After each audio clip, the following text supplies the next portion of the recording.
The rope dug into his wrists as they laughed, their voices loud in the silence of the forest. Marcus's eyes darted to the ground, the pole cold against his back. A deep bruise throbbed under his ribs where one of them had jabbed him with a baton just minutes ago. He didn't cry out. He didn't flinch. He just stared at the ground, letting their words roll off his back like water. "Bet you're regretting talking back now?" One of them sneered.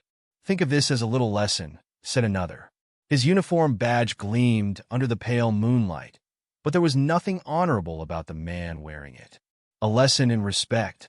They thought it was funny, a harmless prank, just a bit of fun at the expense of a man they saw as nothing more than a troublemaker, someone who didn't know his place. But Marcus wasn't laughing, not because he was scared. They didn't know he had grown up fighting for every inch of his life, but because the gears in his mind were already turning. He was calculating, plotting, imagining how it would feel to sit in a chair where he'd never have to fear men like them again. The chair of their boss. He had already made up his mind. By the time this night was over, their lives would never be the same. 3 days earlier, Marcus had walked into the police station wearing his favorite black leather jacket and a smile that was too wide for a man stepping into enemy territory. The place reeked of stale coffee and bad intentions. Eyes followed him as he strode past the desk, his boots clicking against the floor. He knew what they were thinking. What's this guy doing here? This ain't his place. But Marcus wasn't here to make friends. He was here because he had no choice. It started with the construction site. Marcus was a contractor, one of the best in Atlanta. His name carried weight because he always delivered, on time, under budget, and with a smile that made clients trust him instantly. But not everyone liked a black man running a successful business, especially not one as outspoken as Marcus. Last week, the site he was managing had been vandalized. Broken windows, graffiti, stolen tools, the works. And the culprits weren't exactly subtle. Marcus found one of his machines spray-painted with the words, "Stay out." It didn't take a genius to figure out what it meant. When he reported the incident to the police, they shrugged it off. "Not much we can do," the officer at the desk had said, barely looking up from his coffee. Marcus had stared at the man, his jaw tight. "You're telling me there's nothing you can do about a hate crime? On a site where people work every day?" The officer finally looked up, and Marcus saw the flicker of annoyance in his eyes. "It's not a hate crime, Mr. King. It's just vandalism. You got insurance, don't you?" Marcus left the station that day with his fists clenched and his jaw tighter than ever. But he wasn't a man who backed down easily. If the police weren't going to help, he'd find another way to protect his business. 2 days later, that decision led him back to the station. But this time, he wasn't looking for help. He was looking for answers. He had spent the last 48 hours digging through his contacts, piecing together a trail that led straight to one of the officers on the force, a guy named Officer Darnell, the same officer who had dismissed his report. When Marcus stepped into the station, he didn't bother with pleasantries. "I need to speak to whoever's in charge of Officer Darnell," he said to the woman at the front desk. She looked up from her computer, surprised by his tone. "Do you have an appointment?" "No, but I've got evidence." "That's better than an appointment, right?" She hesitated, but Marcus's intensity left little room for argument. Within minutes, he was sitting across from a man whose nameplate read Captain Fisher. Fisher had the look of a man who didn't like being interrupted, but Marcus didn't care. "I've got reason to believe one of your officers is connected to the vandalism at my site," Marcus said, laying a folder on the table. Inside were photos, emails, and enough circumstantial evidence to raise serious questions about Darnell's conduct. Fisher flipped through the folder, his expression unreadable. When he finally looked up, his tone was clipped. "This is serious. If what you're saying is true, we'll conduct an investigation." But Marcus could see through the man's politeness. Fisher didn't believe him. Not really, and that was fine. Marcus didn't need him to believe right away. He just needed to plant the seed. That night, Marcus's phone buzzed with a text message. The number was unfamiliar, but the message was clear. "You should learn when to stay quiet." Marcus smirked. It was exactly the kind of thing he expected. He didn't reply, but he saved the number. Let them think they'd scared him. They had no idea who they were messing with. 2 days later, Marcus found himself on the side of a dirt road. tied to a pole, while 4 officers in uniform stood around laughing. He had been driving home from the site when they pulled him over, claiming his taillight was out. One thing led to another, and suddenly, he was in the back of their cruiser, hands cuffed and heart pounding. He hadn't expected them to be so bold. But as he sat there, listening to their laughter and feeling the cold metal of the handcuffs bite into his wrists, Marcus realized something. These men thought they had all the power. They thought they were untouchable. But Marcus wasn't a man who stayed down for long. The hours leading up to that moment had been a mix of tension and determination. Marcus knew he was pushing the boundaries by going after a police officer, but he also knew it was necessary. If he didn't stand up now, who would? And as much as he hated to admit it, the thrill of the fight excited him. This wasn't just about his business anymore. It was about proving that men like him could stand up to systems designed to keep them down. The night before the incident, Marcus sat in his office, staring at the folder of evidence. He knew it wasn't enough to take Darnell down, but it was a start. What he needed now was a way to connect the dots, a way to show that this wasn't just one bad cop, but a pattern of corruption within the department. He didn't know it yet, but the next 48 hours would change everything. By the time this was over, Marcus wouldn't just be fighting for justice. He'd be fighting for survival, and he wasn't about to lose. The pole was rough against Marcus's back, the bark digging into his skin through the thin fabric of his shirt. His wrists were tied so tightly that his fingers had started to tingle, but he refused to show any weakness. The officers' laughter echoed in the darkness, their faces lit up by the headlights of the squad car they had parked nearby. The beams stretched into the trees, casting long, eerie shadows across the ground.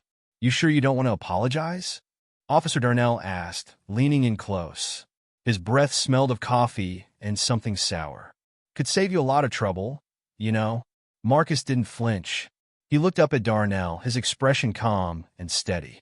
"You'll regret this." The words hung in the air like smoke, and for a moment, the laughter stopped. One of the other officers, a wiry man with a crooked nose, snorted and shook his head. "Man, this guy's got balls, I'll give him that." "Yeah," Darnell said, straightening up. "Balls and a big mouth. Shame he doesn't know." The others laughed again, but there was a nervous edge to it now. They didn't understand how Marcus could stay so composed. In their world, men like him were supposed to cower, to plead, to break. But Marcus wasn't broken. If anything, he was more determined than ever. Earlier that day, Marcus had been making progress. After his meeting with Captain Fisher, he had started digging deeper into Darnell's connections. It wasn't hard to find people who had stories to tell. People who had been pulled over for no reason, fined for infractions they didn't commit, or harassed for simply existing in the wrong place at the wrong time. Darnell's name came up again and again, a common thread in a tapestry of abuse. Marcus had been on his way to meet one of these people, a young woman named Tasha, when the blue and red lights flashed behind him. His heart sank as he pulled over, but he kept his expression neutral. He had done nothing wrong, and he wasn't about to give them a reason to escalate. "License and registration," Darnell said as he approached the car. His tone was clipped, his posture aggressive. Marcus handed over the documents without a word. He knew better than to argue. "Your taillight's out," Darnell said after a quick glance at the papers. "No, it's not," Marcus replied calmly. He had checked his car that morning, as he always did. Everything was in perfect working order. Darnell's eyes narrowed. "You calling me a liar?" "I'm saying my taillight isn't out," Marcus said, his voice steady. "You're welcome to check it." That was all it took. Darnell's expression hardened, and within moments, Marcus found himself pulled from the car and handcuffed. The other officers had arrived shortly after, their squad car kicking up dust as it skidded to a stop. They didn't ask questions. They didn't need to. This was a game to them, a chance to flex their power. Now, tied to the pole in the middle of nowhere, Marcus replayed the events in his mind. He hadn't resisted. He hadn't given them any excuse to hurt him. But that hadn't stopped them. Men like Darnell didn't need an excuse. They created their own. "What do you think?" one of the officers said, nudging Darnell. "Should we leave him here for the night? Let the coyotes keep him company?" "Nah," Darnell replied, grinning. "We're not savages. We'll untie him eventually." The others laughed again, But their amusement was cut short by the sound of an engine in the distance. The officers exchanged glances, their postures suddenly tense. "Someone's coming," the wiry officer said, peering into the darkness. Darnell cursed under his breath. "Who the hell drives out here this late?" The headlights grew closer, illuminating the road. Marcus didn't move, didn't speak. He simply watched as the officers scrambled to look casual, their laughter replaced by nervous silence. The car pulled to a stop, and a man stepped out. He was tall and broad-shouldered, his face shadowed by the brim of a hat. When he spoke, his voice was deep and commanding. "Evening, gentlemen. Everything all right here?" Darnell plastered on a smile, his tone suddenly polite. "Just handling a situation, sir. Nothing to worry about." The man stepped closer, and the beam of the headlights revealed his face. It was Captain Fisher. His eyes swept over the scene, taking in Marcus tied to the pole, the officers standing awkwardly nearby, and the tension in the air. "Untie him," Fisher said, his voice like steel. Darnell hesitated. "Sir, we were just... now." There was no room for argument. The other officers moved quickly, fumbling with the knots as Fisher's gaze bore into them. When Marcus's hands were finally free, he rubbed his wrists and stepped forward, meeting Fisher's eyes. "Thank you," he said, his voice steady. Fisher nodded. "Get in the car. I'll take you back to the station." As Marcus climbed into the passenger seat, he glanced back at the officers. Their faces were pale, their bravado gone. They didn't know it yet, but their lives were about to change. The ride back to the station was silent. Fisher didn't say a word, and Marcus didn't push. He knew this wasn't over. Fisher hadn't stepped in out of the goodness of his heart. There was something else at play, something Marcus couldn't quite put his finger on. When they arrived, Fisher led him into a small office and closed the door. He leaned against the desk, his arms crossed. "Tell me what's going on," Fisher said. Marcus didn't hesitate. He laid everything out, the vandalism, the evidence against Darnell, the threats. Fisher listened, his expression unreadable. When Marcus finished, Fisher let out a long sigh. "You've made some powerful enemies. I'm not afraid of them," Marcus said. "You should be," Fisher replied. "But I respect your guts." For a moment, there was silence. Then Fisher straightened up and reached for the phone on his desk. "I'm going to make some calls. If what you're saying is true, we'll need to act fast." Marcus nodded, his mind racing. He didn't trust Fisher. Not completely, but he knew an opportunity when he saw one. This was his chance to turn the tables, to take the fight to the people who thought they were untouchable. As Fisher dialed, Marcus leaned back in his chair, a small smile playing on his lips. The officers who had tied him to that pole didn't know it yet, but their reign of terror was coming to an end. And Marcus was just getting started. Marcus sat across from Captain Fisher, watching as the older man spoke in hushed tones over the phone. His fingers drummed lightly against the desk, his eyes darting toward Marcus every so often. The room was silent except for the low hum of the fluorescent light above them. Fisher finally hung up, exhaling through his nose. "I'll put in a call to Internal Affairs. They'll start looking into this." Marcus didn't miss the hesitation in his voice. He leaned forward. "You don't sound too confident about that." Fisher ran a hand through his graying hair. "Because I'm not." He sighed. IA isn't exactly known for taking quick action when it comes to officers like Darnell. And even if they do investigate, it'll take time, weeks, maybe months. By then, the damage will already be done. Marcus clenched his fists. He had no intention of waiting for some drawn-out internal investigation. The men who had tied him to that pole weren't afraid of consequences. They thought they were untouchable, and right now they were right. "So what's your plan?" Marcus asked. Fisher studied him for a moment before speaking. "You need protection. Darnell and his buddies aren't going to back down just because IA's sniffing around. If anything, this'll make them desperate." Marcus smirked. "I don't need protection." Fisher's eyes hardened. "That confidence is going to get you killed. I grew up on the South Side, Captain. This isn't the first time someone's tried to make me disappear." Fisher leaned forward, lowering his voice. "This isn't the South Side. This is the police department. The kind of power these men have, it's different.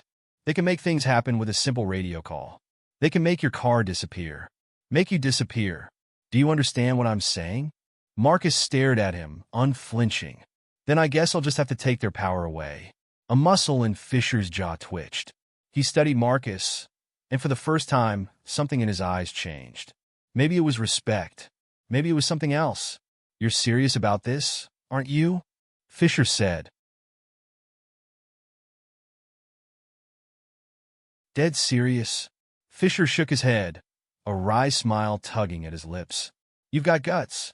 I'll give you that." Before Marcus could respond, a sharp knock at the door interrupted them.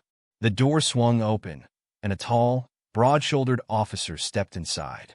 His uniform was crisp, his badge polished to perfection.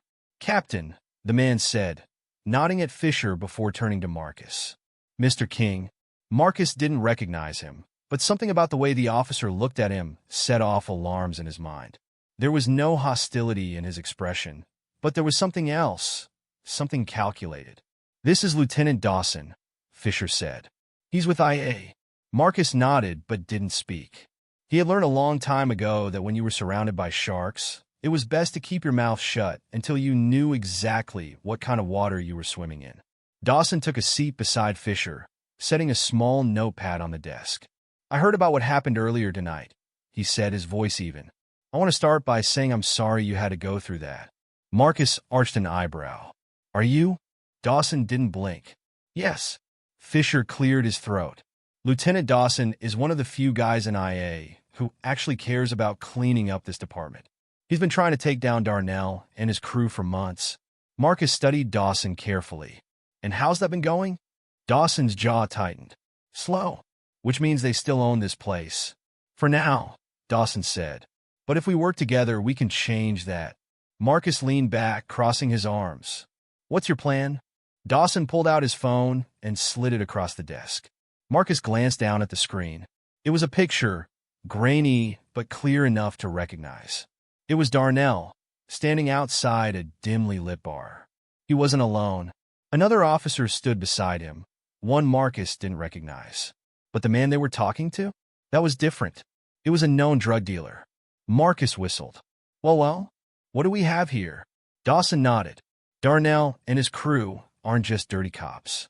They're running side businesses. Drug trafficking, extortion, even some underground gambling rings. But the problem is they're careful. They don't leave evidence lying around." Marcus glanced back at Fisher. "And you knew about this?" Fisher exhaled. "I've suspected. But suspicion isn't enough to make a case. I need proof. Hard proof." Marcus's mind was already working. Darnell wasn't just some thug with a badge. He was part of a much bigger operation, and that meant there were more people involved, higher up the chain. "So, you want me to help you take him down?" Marcus asked. Dawson nodded. "Yes." Marcus chuckled. "You sure you want my help? Because last time I checked, I'm not exactly on this department's Christmas list." Fisher smirked. "That's exactly why you're perfect for this. They already see you as a problem. They're watching you, but they're underestimating you." Dawson leaned forward. "We need you to get close to them. Make them slip up. Get something solid." Marcus raised an eyebrow. "And how exactly do you suggest I do that?" "Walk up to Darnell and ask if I can join his little operation." Dawson's eyes glinted. "Not exactly. But there's another way." He slid another piece of paper across the desk. It was a document, an official-looking one. Marcus picked it up, reading the bolded text at the top. "Temporary civilian consultant." His head snapped up. "Oh, hell no." Fisher chuckled. "Hear him out." Marcus shook his head. "You want me to work with the same department that just tied me to a damn pole?" Dawson was unfazed. "You wouldn't be working for them. You'd be working against them. From the inside." Marcus exhaled sharply. "You want me to go undercover?" Dawson nodded. "Exactly." Marcus laughed. It wasn't a happy laugh. It was the kind of laugh that came from someone who couldn't believe the insanity of what they were hearing. "You're crazy," he said. Fisher smirked. "Maybe, but this is how you win." Marcus was silent for a long moment. His mind raced through the risks, the dangers. Darnell and his crew weren't just bad cops. They were criminals. If they found out what he was up to, they wouldn't hesitate to put him in the ground. But then he thought about the look on Darnell's face when he was tied to that pole. The smugness, the arrogance, and he thought about the way it would feel to be the one in control. Finally, Marcus set the paper down and met Dawson's gaze. "I'll do it." Fisher nodded. Dawson leaned back, a satisfied look in his eyes. Marcus exhaled. He had just signed up for the most dangerous game of his life. And it was only just beginning. Marcus stared at the contract sitting in front of him, the words temporary civilian consultant still glaring up at him like a bad joke. Everything about this was insane. Less than an hour ago, he had been tied to a pole in the middle of nowhere, surrounded by officers who saw him as nothing more than a plaything for their amusement. Now he was being offered a chance to infiltrate their world from the inside. He wasn't stupid. He knew this wasn't about justice. Not really. If Fisher and Dawson truly cared about justice, Darnell and his crew would have been taken down a long time ago. This was about control. The department was getting too much heat, and they needed to clean house before things spiraled out of control. But that didn't mean Marcus couldn't use it to his advantage. He picked up the pen and signed his name at the bottom of the document. Fisher nodded. "All right. Welcome to the team." Marcus scoffed. "Yeah, I feel real welcome." Dawson leaned forward, steepling his fingers. "We don't have much time. Darnell is going to come after you again. That's a guarantee. The best way to throw him off is to make him think you're not a threat. That means business as usual. You go back to work, you act like nothing happened. Meanwhile, we'll be working on getting you access to the department." Marcus raised an eyebrow. "Access? To what?" "To ride-alongs," Dawson replied. "You'll be shadowing officers, getting a feel for how things operate. We'll start with the clean ones first, make it look official. Then, once you've built some credibility, we'll move you closer to Darnell's circle." Marcus shook his head. "You really think he's going to let me anywhere near his business?" Fisher smirked. "Not willingly. But all it takes is the right situation. You push a guy like Darnell just enough, and he'll make a mistake. You just have to be there when he does." Marcus exhaled, his mind spinning. He had spent his whole life avoiding the police, keeping his head down, making sure he never gave them a reason to target him. Now, he was walking straight into their den, unarmed and outnumbered. But for the first time, he wasn't just playing defense. Now, he was the one making moves. The next morning, Marcus woke up to find his phone buzzing with a message from an unknown number. "Meet me at the station. Now." No name, no explanation. Marcus sighed, pulling himself out of bed. He had barely gotten any sleep, his mind running through every possible scenario, every risk he was about to take. Now, it was time to face the fire. By the time he pulled into the parking lot of the police station, the sun was just beginning to rise, casting long shadows across the pavement. He took a deep breath before stepping inside. The moment he walked through the doors, heads turned. Officers paused mid-conversation, their eyes narrowing as they watched him stride toward the front desk. A woman in uniform looked up, her expression unreadable. "Can I help you?" Marcus forced a smirk. "Yeah, apparently I work here now." Before she could respond, a voice called out from behind him. "Mr. King." He turned to find Dawson standing in the hallway, his arms crossed. "Come with me." Marcus followed him through the maze of desks and cubicles, ignoring the stares that burned into his back. Every cop in this room had heard about what happened. They knew who he was, and none of them looked happy to see him. Dawson led him to a small room with a single desk and a chair. "This is where you'll be working." Marcus glanced around. "You mean this closet?" Dawson chuckled. "Think of it as a starting point. You're not here to push papers. You're here to get close to the people we're investigating. That starts today." Marcus leaned against the desk. "So, who's my lucky partner?" Dawson hesitated. "That's the thing. We had planned for you to start with someone clean, ease you into things. But that's not going to work." Marcus frowned. "Why?" Dawson sighed. "Because Darnell already knows you're here." Marcus's stomach tightened. "He put in a request this morning," Dawson continued. "Said he wants you to ride with him." Marcus's eyebrows shot up. "You're kidding? I wish I was." A slow smile spread across Marcus's face. Darnell wasn't trying to scare him anymore. He was trying to play him. "Let me guess," Marcus said. "He wants to clear the air, right?" Dawson nodded. "That's what he told the captain. Said he doesn't want any misunderstandings between you two." Marcus chuckled, shaking his head. "Yeah, I bet." Dawson leaned in. "Listen to me. This is dangerous. You being in that car with him means he controls everything. The route, the calls, who sees what. If he decides to take you somewhere off the grid, there won't be much we can do about it. Marcus looked at him steadily. Then I guess I'd better make sure I don't let him out of my sight. Dawson exhaled, rubbing his temples. You're really going through with this? Marcus grinned. Oh, absolutely. An hour later, Marcus stood in the parking lot, hands in his pockets as he watched Darnell approach. The officer's uniform was crisp, his gun holstered neatly at his side. Darnell stopped a few feet away, looking Marcus up and down before smirking. Well, he said. Look who's still standing. Marcus met his gaze without blinking. Disappointed? Darnell chuckled. Not at all. I like a man who doesn't break easy. He jerked his head toward the squad car behind him. Come on, let's go for a ride. Marcus hesitated just long enough to let Darnell know he wasn't stupid.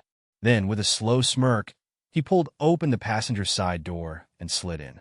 Darnell got behind the wheel, started the engine, and pulled out of the lot.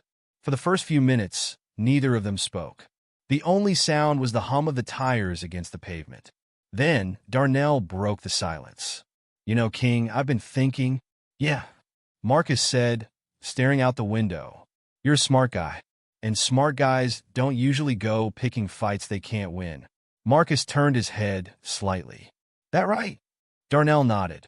See, the thing is, you and me, we're not so different. We both know how the world works. We both know the game. Marcus smirked. And what game is that? Darnell turned to him, his eyes sharp and calculating.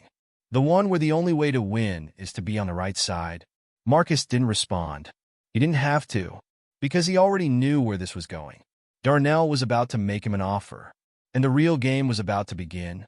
The squad car cruised down the quiet streets, the engine humming softly beneath them. The city passed by in streaks of neon and shadow, a silent witness to the conversation that was about to change everything. Marcus kept his expression unreadable, though inside his mind was racing. Darnell was testing him, feeling him out, and now the officer was about to make his move. Darnell adjusted his grip on the steering wheel, flashing a smirk. You know, King, you've been making a lot of noise lately. Marcus glanced at him. That's so. Yeah. Darnell chuckled. First, you show up at the station, stirring up trouble. Then, you end up in my car, riding along like one of us. He shook his head. Funny how life works, huh? Marcus smirked. Hilarious. Darnell turned down a side street, the dim glow of streetlights flickering above them. See, here's the thing, King. Most people who go poking around where they shouldn't, he snapped his fingers. They disappear. Just like that. Marcus didn't blink. And yet here I am. Darnell chuckled. Yeah, here you are. He let the words hang in the air before continuing. That tells me one of two things. Either you're too stupid to be scared, or you're smart enough to know how to play the game. Marcus turned his gaze toward the windshield, watching as the streets rolled by. And what game would that be? Darnell smirked. The one where people like us don't waste time fighting battles we can't win. Marcus exhaled, shaking his head. You keep saying people like us like we're the same, aren't we? Darnell raised an eyebrow. You run your little construction business. You know how to grease the right wheels, shake the right hands. You don't get ahead in this world by playing fair. We both know that. Marcus chuckled, rubbing his chin. Let me guess. This is the part where you tell me we could be useful to each other. Darnell grinned. Now you're getting it. Marcus turned in his seat, folding his arms. All right, I'll bite. What exactly are you offering? Darnell's eyes gleamed. He reached into his vest pocket, pulled out a small folded piece of paper, and slid it across the console toward Marcus. Marcus picked it up, unfolding it. It was an address. What's this? He asked. A test, Darnell replied. You show up there tomorrow night. You prove that you can be trusted, and maybe, just maybe, we start seeing eye to eye. Marcus stared at the address for a long moment before folding the paper and slipping it into his pocket. Darnell smirked. Good. You're smarter than I thought. Marcus leaned back. And what happens if I don't show? Darnell's expression darkened just slightly. Then you'll wish you had. Marcus stepped out of the squad car an hour later, watching as Darnell drove off into the night. The air was thick with tension, but beneath it, Marcus felt something else. Excitement. He had just been invited into the belly of the beast. He pulled out his phone and dialed.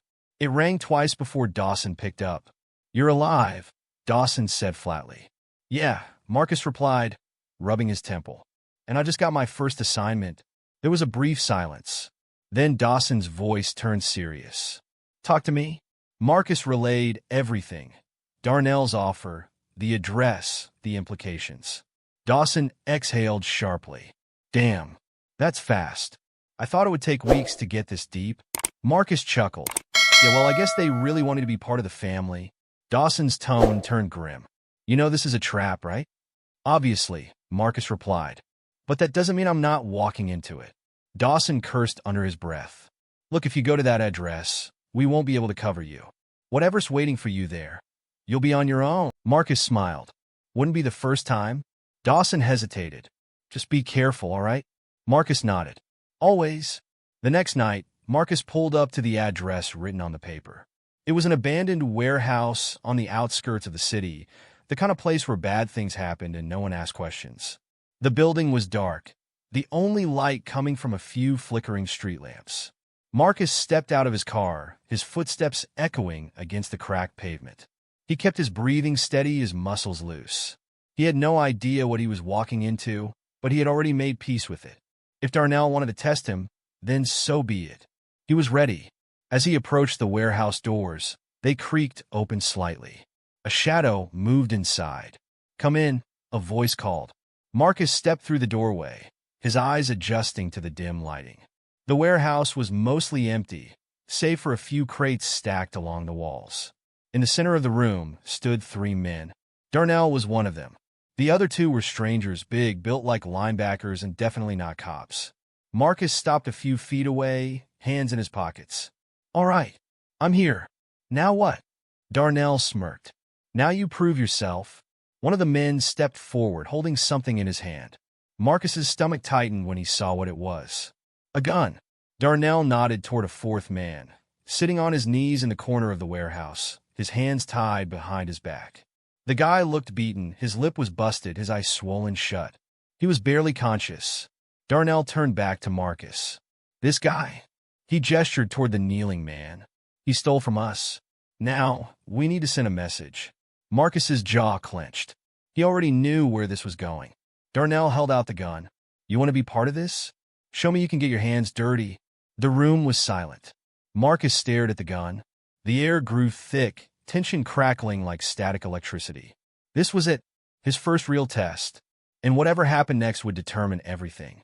The gun felt heavier than it should have. Marcus held it loosely, his fingers barely brushing the grip. He could feel the weight of every pair of eyes in the room locked onto him. Waiting, testing. Darnell smirked. "What's the matter, King? Thought you wanted to prove yourself." Marcus didn't respond immediately. Instead, he studied the man kneeling in front of him. The guy's face was battered, one eye swollen shut, blood dripping from a gash on his temple. He wasn't begging, wasn't making a sound. That told Marcus one thing. This wasn't the first time this man had been in this position. Darnell stepped closer, his voice low and taunting. "This is how the world works, King. You know that.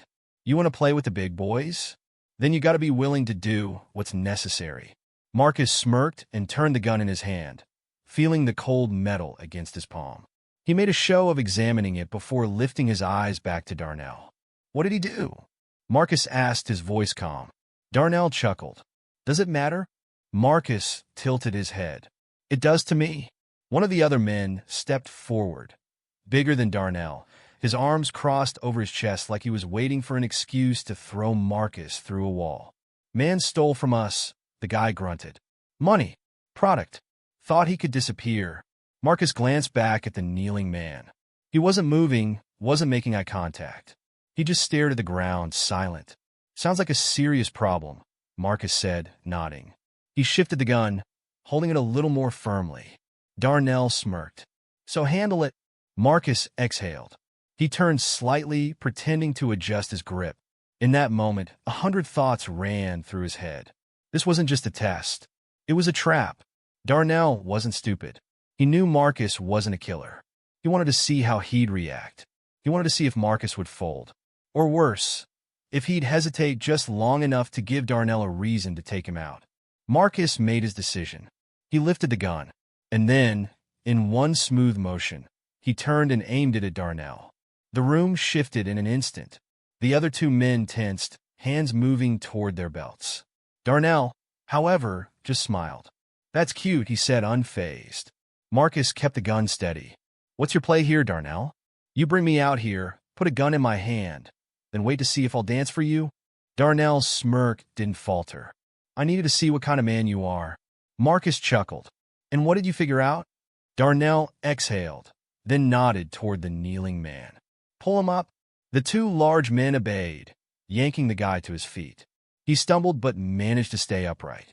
Darnell looked at Marcus. "You're not a killer, but you're also not afraid. That tells me you're someone I can use." Marcus lowered the gun slightly, keeping his expression neutral. "Is that so?" Darnell nodded. "There's a job coming up. Big one. I need someone who knows how to handle themselves, but isn't already under the microscope." He grinned. "Lucky for you, you just made the cut." Marcus feigned curiosity.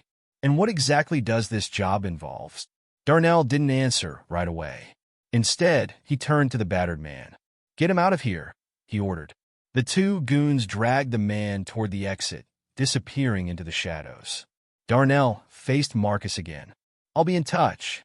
Be ready." With that, he turned and walked away, his footsteps echoing in the empty warehouse. Marcus stood there for a moment, his fingers still wrapped around the gun. He exhaled, releasing the tension in his shoulders, and slid the weapon onto a nearby crate. He had passed the first test, but the real game was only just beginning. As soon as Marcus got back to his car, he dialed Dawson's number. The line picked up almost immediately. "Talk to me." Marcus exhaled. "I just got my first job offer." Dawson cursed under his breath. "That was fast." "What did he say?" "Said there's a big job coming up." Wouldn't give details.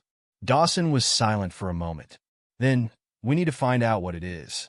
If Darnell's bringing you in this fast, it means whatever they're planning is serious." Marcus drummed his fingers against the steering wheel. "You got any way to track his movements?" "We've been trying," Dawson admitted. "Darnell's careful. No phone calls, no texts. He only talks in person. But if he's trusting you enough to pull you in, then you're our best shot at getting ahead of this." Marcus shook his head, his jaw tight. "You better make sure I don't end up dead before we get there." Dawson's voice softened just slightly. "We won't let that happen." Marcus exhaled, rubbing his temples. "All right. I'll let you know when I hear more." He hung up and sat back in his seat, staring at the dark warehouse through his windshield. This was getting deeper than he expected, and he was already in too far to turn back. The next morning, Marcus woke up to another text message. 9 p.m. Abandoned dock on 32nd. Don't be late. No name. No explanation. But he already knew who it was from. Darnell wasn't wasting time.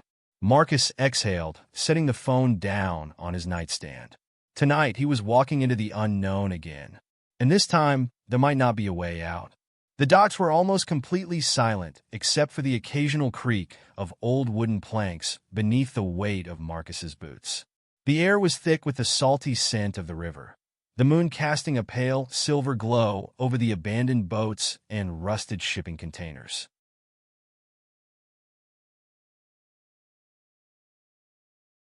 Marcus glanced around, keeping his steps slow and deliberate. He wasn't alone. Even though the night swallowed most of the movement around him, he could feel it, eyes watching, bodies lurking just out of sight. Then he saw them.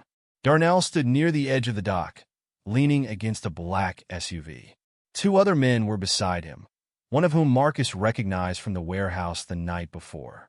The other was new, short, stocky, and clearly armed. "King," Darnell called out, a grin splitting his face. "Glad you can make it." Marcus stopped a few feet away, hands in his pockets. "Wouldn't miss it." Darnell chuckled, pushing himself off the SUV. "Good attitude. I like that." Marcus glanced at the other two men. "You bringing me into something? Or am I about to be introduced to the bottom of the river?" Darnell laughed. "You really don't trust me, huh? Should I?" Darnell's grin widened. "That's fair." He gestured toward the stocky man. "This is Kenny. He's the one you'll be working with tonight." Marcus nodded toward Kenny, who gave a slight nod back, but said nothing. "What's the job?" Marcus asked. Darnell stepped closer, his grin fading into something more serious. "Simple. There's a shipment coming in tonight. We need to make sure it gets to where it's supposed to go." Marcus frowned. "And where exactly is that?" Darnell waved a hand. "You don't need to know that yet. Just know that we're moving something valuable, and we don't want any interruptions." Marcus exhaled slowly. He wasn't stupid. This wasn't just about moving cargo. It was about trust. Darnell was still feeling him out, seeing how far he was willing to go. Marcus nodded. "All right, let's do it." Darnell clapped a hand on his shoulder. "That's what I like to hear." He turned toward Kenny. "Take him with you. Show him how we do things." Kenny nodded, motioning for Marcus to follow him toward another SUV parked nearby. Marcus hesitated for only a moment before walking toward the vehicle. This was it. Whatever was in that shipment, whatever they were moving, it was the key to everything. And he was about to find out just how deep this went. They drove in near silence, the hum of the engine filling the space between them. Kenny didn't say much, just kept his eyes on the road, his fingers tapping against the steering wheel. Marcus finally broke the silence. "So what's in the shipment?" Kenny didn't look at him. "Don't ask questions." Marcus smirked. "That's funny, 'cause I ask a lot of them." Kenny sighed, glancing at him briefly. "It's not drugs, if that's what you're thinking." Marcus raised an eyebrow. "Then what is it?" Kenny hesitated. "Guns." Marcus kept his expression neutral, but inside his stomach clenched. So this was bigger than just extortion and dirty money. Darnell and his crew were running weapons. Kenny pulled off the main road, taking them down a narrow dirt path toward what looked like an old warehouse on the outskirts of the city. A few other vehicles were already parked outside, their headlights illuminating the darkened structure. Kenny parked and shut off the engine. "Come on." Marcus followed him inside, his senses on high alert. The warehouse was filled with crates, each one stamped with a symbol Marcus didn't recognize. A group of men stood around, inspecting the cargo, talking in hushed tones. Marcus recognized some of them. Not cops. These were real criminals, guys who had no problem making people disappear. Kenny led him to a tall man in a dark suit, his back turned to them as he spoke quietly to one of the workers. "Boss," Kenny said. The man turned around. Marcus froze. It wasn't just some random crime boss. It was Captain Fisher. Marcus barely kept his expression in check as Fisher's sharp eyes landed on him. Well, Fisher said smoothly, his tone unreadable. "Didn't expect to see you here, King." Marcus forced a smirk. "Didn't expect to be here." Fisher chuckled. "Funny how things work out." Marcus's mind raced. Fisher was part of this. The same man who had pulled him off that pole, who had brought him into this operation. He was running the whole thing. Dawson had no idea. This wasn't just a dirty cop ring. This was something much, much bigger. Fisher stepped closer. "Darnell trusts you, huh?" Marcus nodded. "Looks like it." Fisher studied him for a long moment. "That's good. Means you were valuable." Marcus forced himself to stay relaxed. "So what exactly are we moving?" Fisher smirked. "You'll see soon enough." He turned to Kenny. "Get him to work." Kenny nodded, motioning for Marcus to follow him. As they walked deeper into the warehouse, Marcus's mind was still spinning. This changed everything. Fisher wasn't just a bystander in all of this. He was the one pulling the strings. And now Marcus was right in the middle of it. An hour later, Marcus was lifting crates alongside the other men, carefully stacking them onto the back of a truck. He had barely broken a sweat, but his heart was pounding. He needed to get out of here. Needed to get a message to Dawson. But there was no way to do that now. Not without blowing his cover. As he carried another crate, he felt his phone buzz in his pocket. A message. He couldn't check it now. But whoever it was, they were trying to reach him. Kenny glanced at him. "You good?" Marcus forced a grin. "Yeah, just thinking." Kenny smirked. "Don't think too much. That's how people get themselves killed." Marcus nodded. But in his head, he was already planning his next move. He was in deeper than ever. And now, he had to figure out how to get out alive. Marcus moved carefully, stacking crates alongside the others, his muscles tense as his mind raced. Every second inside this warehouse felt like a countdown to something inevitable. Fisher being involved changed everything. Dawson didn't know, which meant Marcus was alone in this. As he lifted another crate, his phone buzzed again in his pocket. He glanced around. No one was paying attention to him. Not Darnell, not Fisher, not the other men moving shipments. Slowly, he shifted his weight and pulled out the phone just enough to see the message. Unknown number, get out. Now. Marcus's breath hitched. Who the hell was this? He typed back quickly, keeping his movements subtle. Marcus, who is this? 3 dots appeared. Then a response. Unknown number, no time. They know who you are. Marcus's grip on the phone tightened. His pulse pounded in his ears. He forced himself to stay calm, sliding the phone back into his pocket. He had to get out. Now. But walking out casually wasn't an option. Not with Fisher and Darnell both watching. Kenny slapped him on the back, making Marcus tense. Keep moving, King. We ain't done yet. Marcus forced a smirk. Yeah. Think. He needed a distraction. Something that would give him a few seconds to slip out unnoticed. His eyes darted toward the crates. If they were moving weapons, that meant something in here was explosive. Marcus glanced at the truck, noting a few jugs of gasoline stacked near the back. Bingo! He moved fast but careful, grabbing a small metal tool from one of the workbenches nearby. As he lifted another crate, he let his grip slip slightly, dropping it hard enough to make it seem like an accident. The wooden slats cracked, splintering open just a little. Marcus quickly knelt down, reaching inside as if fixing his mistake. But instead of repairing it, he used the tool to scrape against the crate's metal reinforcement, creating a spark near a small leak in one of the gas containers. It was a tiny spark, barely visible, but it was enough. The flame caught almost immediately, flickering along the edge of the crate. Marcus didn't wait. He stood up and stepped back just as the fire began to grow. Kenny frowned. Yo, what? Boom! The crate exploded into flames, sending heat and smoke billowing through the warehouse. Shouts rang out. Fire! Move! Chaos erupted as men scrambled to put it out. Marcus didn't hesitate. He pivoted and sprinted toward the back exit, slipping into the shadows while everyone was too distracted to notice. The moment he stepped outside, cold air hit his face. He kept moving, weaving through the maze of stacked crates and abandoned shipping containers. His phone buzzed again. Unknown number. North Alley. Now. Marcus didn't know who this was, but right now, he had no better option. He cut left, dodging behind a metal fence, his breath quick but controlled. Behind him, shouts still rang out as the fire spread. Then he saw it. A black sedan idled near the alley's entrance, its headlights off. Marcus didn't stop to question it. He ran straight toward it. As he reached the car, the back door swung open. Get in, a voice ordered. Marcus hesitated for only half a second. Then he dove inside, slamming the door shut just as the car peeled away. The city blurred past as the driver took sharp turns, cutting through side streets like they knew exactly where they were going. Marcus turned, ready for a fight. Who the hell? His words died in his throat. The woman in the passenger seat turned to face him. Dark eyes, sharp features, and a look of pure determination. Hello, Marcus, she said. Marcus blinked. Tasha. The woman nodded.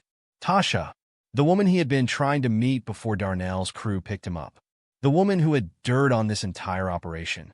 What the hell is going on? Marcus demanded. Tasha exhaled. I've been watching you. You're in deeper than you realize. Marcus ran a hand down his face. No kidding. She turned to the driver. Faster. The man nodded, pressing down on the gas. Marcus looked between them. All right. Someone needs to start talking. Tasha met his gaze. Fisher isn't just running weapons, she said. He's covering for something bigger. Marcus narrowed his eyes. Bigger than illegal arms dealing? Tasha nodded. Much bigger. Marcus exhaled. Dawson has no idea. Does he? No, Tasha confirmed. And if you go back, they'll kill you before you get the chance to tell him. Marcus clenched his jaw. He had known this was dangerous. But now? Now he realized he had been playing checkers while Fisher and Darnell were playing chess. And the game wasn't over yet. The car sped through the night, disappearing into the city. Marcus was in too deep. But if Fisher thought he was done, he had another thing coming. The city lights blurred past as the black sedan weaved through the streets. Marcus sat in the back, his mind racing. The scent of burning rubber from the tires still clung to the air. Tasha was gripping the dashboard, her face tense as she glanced at the driver. "Take us to the safe house." Marcus exhaled sharply. "A safe house? I'm not going into hiding." Tasha turned to him, her dark eyes locking onto his. "You don't have a choice. Fisher knows you're a problem now. He's going to come after you." Marcus shook his head. "I'm not running." "You're not running," she agreed. "You're regrouping." Marcus looked out the window, jaw clenched. He didn't like this. Didn't like being yanked out of the fire before he could finish what he started.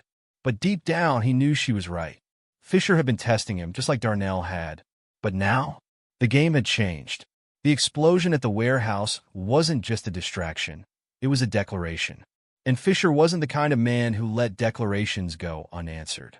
The driver turned onto a quiet street lined with warehouses, eventually pulling up to an old mechanic shop with a rusted garage door. He tapped a code into a panel near the entrance, and the door rumbled open, revealing a dimly lit interior. "Come on," Tasha said, stepping out. Marcus hesitated before following. The driver killed the engine and got out as well, locking the door behind them.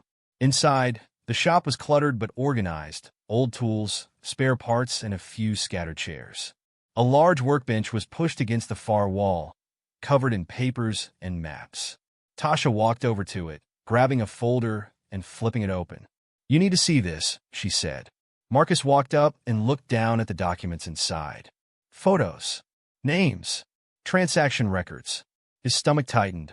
"This is Fisher's operation," Tasha said. "The weapons are just the surface. He's running protection for bigger players, politicians, cartel members, human traffickers. The police department? It's just a shield. He keeps the heat off them, and they keep his pockets full." Marcus scanned the papers, his mind spinning. He recognized some of the names. City officials, business owners, people who should have been untouchable. "Jesus," he muttered. "This is bigger than I thought." Tasha nodded. "And now you understand why he can't let you live." Marcus exhaled, rubbing his temples. "Dawson needs to see this." Tasha hesitated. "What?" Marcus asked. "I don't trust him," she admitted.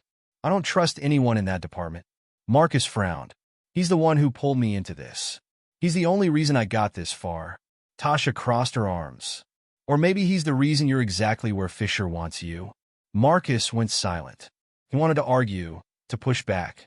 But the truth was he didn't know Dawson well enough to be sure. Tasha pulled out another document and handed it to him.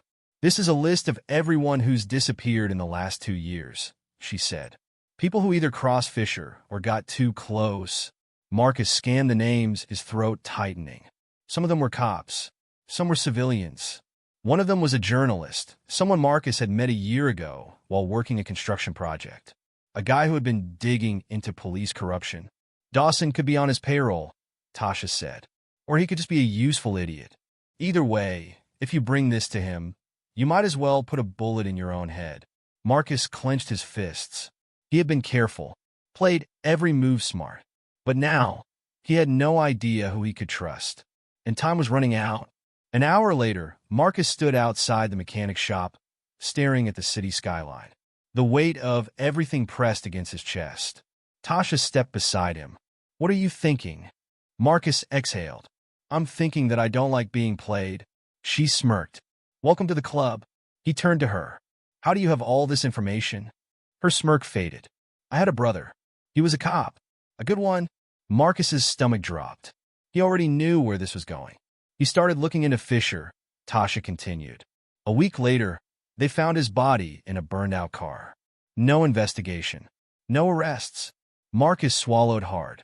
"I promised myself I'd finish what he started," she said, her voice steely. "And now? You're part of that." Marcus looked back at the city.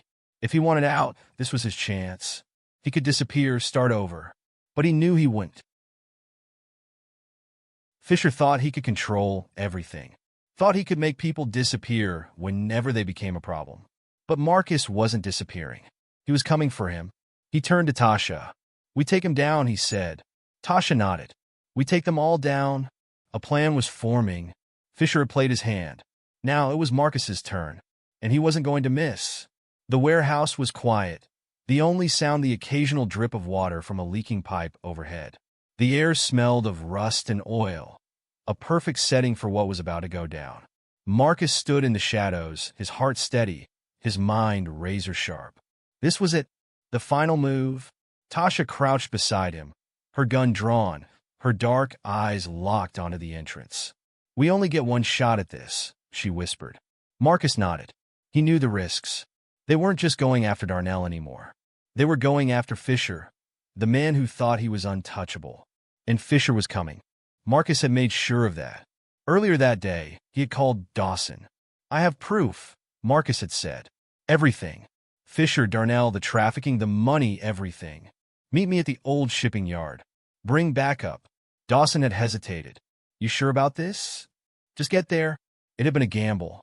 If Dawson was dirty, Marcus had just signed his own death warrant.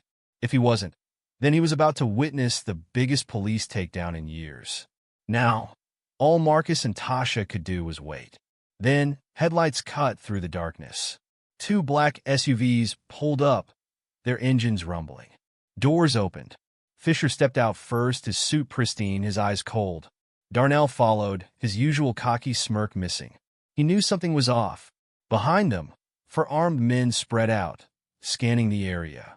Marcus took a slow breath. "Showtime." He stepped forward. "Captain," he called out. Fisher turned, his face unreadable. "Marcus." "You came," Marcus said. "That's good. Makes this easier." Fisher smirked. "You always were ambitious. But you made a mistake." Marcus tilted his head. "That's so." Fisher nodded, stepping closer. "You think you're in control here?" "You're not. You never were." Darnell chuckled beside him.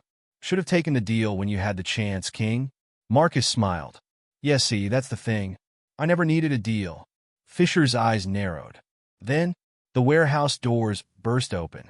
Floodlights blazed to life, blinding Fisher's men. Dozens of armed officers swarmed in, weapons raised. "Put your hands up." Dawson stepped forward, his badge glinting under the lights. "Captain Fisher, you're under arrest for conspiracy, corruption, and racketeering." Fisher didn't move. Darnell stiffened, his hand twitching toward his holster. Bang! A single shot rang out. Darnell collapsed, his body hitting the pavement hard. Marcus barely flinched.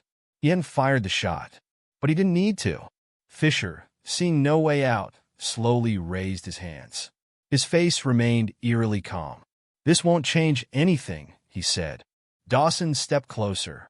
"Yeah? We'll see about that." The officers moved in, cuffing Fisher and his men. The empire they had built over years of lies and blood was crumbling right in front of them. Marcus exhaled. It was over. Or at least his part was. Tasha stepped beside him, watching as Fisher was loaded into the back of a squad car. "You did it," she murmured.